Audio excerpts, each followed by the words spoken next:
Okay, let's dive into this. Imagine arriving at a settlement where absolutely every single person has just vanished. You're standing at the edge of the wilderness and there is just total eerie silence.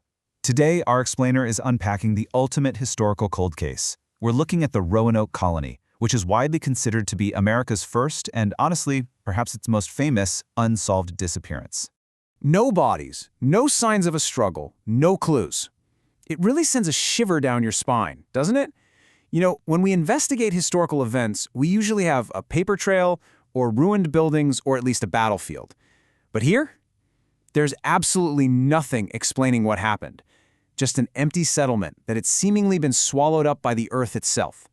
So we have to ask, what actually happened to the Roanoke colony? I mean, how does an entire community of men, women, and children simply evaporate into thin air? To really understand this mystery, we've got to look at the timeline and lay out the facts of this historical crime scene. Section 1. Setting up Roanoke, 1587. Let's look at how this all started. Now, what's really interesting about this slide is the stark contrast. Let's set the stage. This was more than 3 decades before the Pilgrims even landed at Plymouth.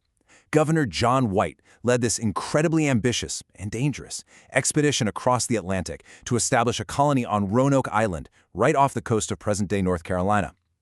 On one hand, they had a really promising future. Governor White's own daughter was there, and she actually gave birth to a baby girl named Virginia Dare. Little Virginia was the very first English child born in the Americas. It was a huge, beautiful milestone. But on the other hand, a really grim reality quickly set in. Food was desperately scarce, and on top of that, relations with some of the local indigenous groups were deeply tense. So these colonists were in a super precarious position. They desperately needed supplies from England just to survive. Section 2, a 3-year delay. The situation was getting dire, and Governor White had to make a really tough call.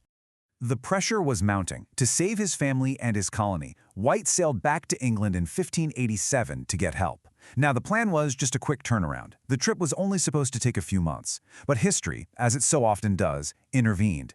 England was suddenly preparing for a massive war with Spain, and literally every available ship was redirected to defend the coast against the infamous Spanish Armada. Governor White was completely trapped. Powerless. It wasn't until 1590, nearly 3 whole years later, that White finally managed to secure a ship and return. Just think about that for a second. 3 years. For those starving, isolated colonists waiting across the ocean, that wait must have felt like an absolute eternity. Section 3. The cryptic clues. Let's put on our detective hats here and look at what White actually found.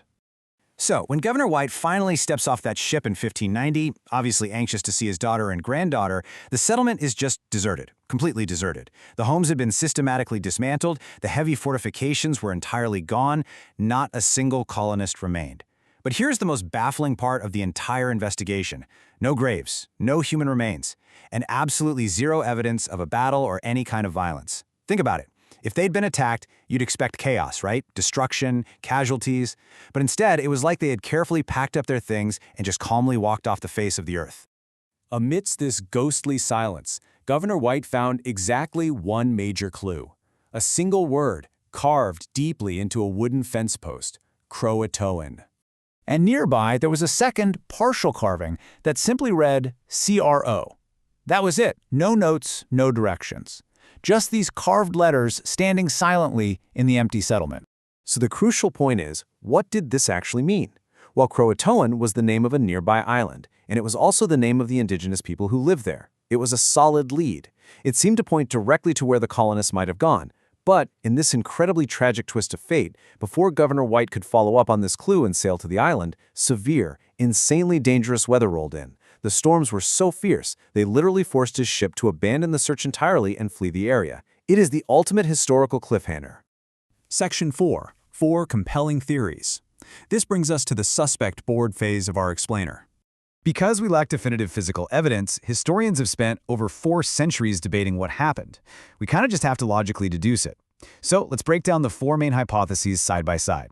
First up, assimilation.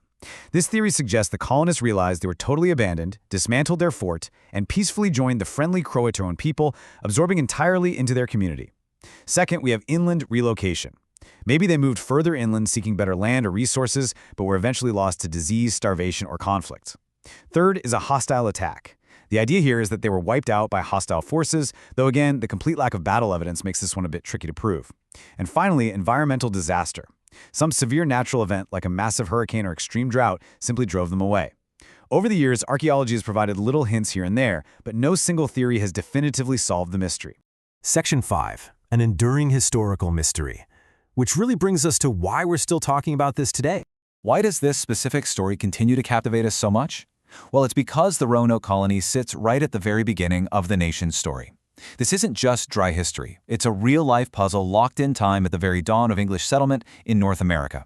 400 years. Think about that number. For more than 400 years, the fate of the Lost Colony has remained completely unknown. Over 4 centuries of investigations, crazy theories, and literal excavations, yet no one knows exactly what happened to the men, women, and children who just disappeared into the American wilderness. Honestly, it's that lingering uncertainty that keeps the legend so incredibly alive today. So, I want to leave you with this final thought to ponder. Did the settlers actually find a new home and a new family among the indigenous tribes? Were they peacefully absorbed into another community? Or did something else happen entirely? The answer to America's first, and maybe greatest, historical mystery might still be out there, just waiting to be discovered.